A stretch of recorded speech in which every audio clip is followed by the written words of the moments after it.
Hi అండి, ఎలా ఉన్నారు? బాగున్నారా? దొండకాయ చెట్టు చూడండి ఎన్ని కాయలు కాసేదో, అసలు గుత్తులు గుత్తులుగా కాస్తున్నాయండి. ఈ కాయలు తెంపి నాకు వాళ్ళ వీళ్ళకు పంచడం అంటే, చుట్టాలకు వేయడం అంటే చాలా ఇంట్రెస్ట్ అండి. అందుకని నేను ఇంట్రెస్ట్గా ఈ దొండకాయలను తెంపుతూ ఉంటాను. బిల్డింగ్ మీదకి వచ్చిందంటే దొండకాయలు గుత్తులు గుత్తులుగా కనిపిస్తూ ఉన్నాయి.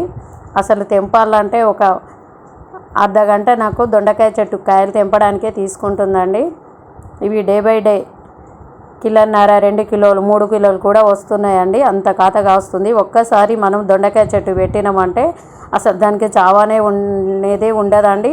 ఎనీ టైం వస్తూనే ఉంటాయి కాయలు. తెంపలేక మనకే యాస్టకు రావాలి. ఈ దొండకాయల వీడియో నేనైతే కర్రీ చేసిన, దొండకాయ మసాలా కర్రీ, దొండకాయ చట్నీ, దొండకాయ పకోడీ, దొండకాయ ఫ్రై, అనేక రకాలు చేశానండి దొండకాయతో.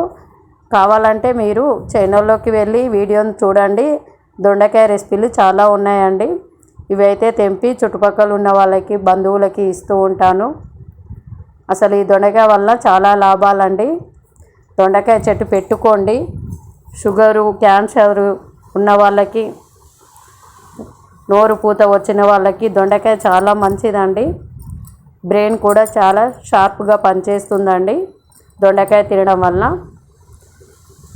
ఈ దొండకాయలు చాలా హెల్త్కు మంచిదండి. చూస్తున్నారు కదా, దగ్గర 2.5 కేజీల దాకా దొండకాయ వచ్చిందండి. ఇప్పుడు ఈ దొండకాయలు నేను ఎవరికి ఇవ్వాలా అనేసి చుట్టుపక్కల వాళ్ళక, బంధువులక పంపిస్తానండి. Thank you.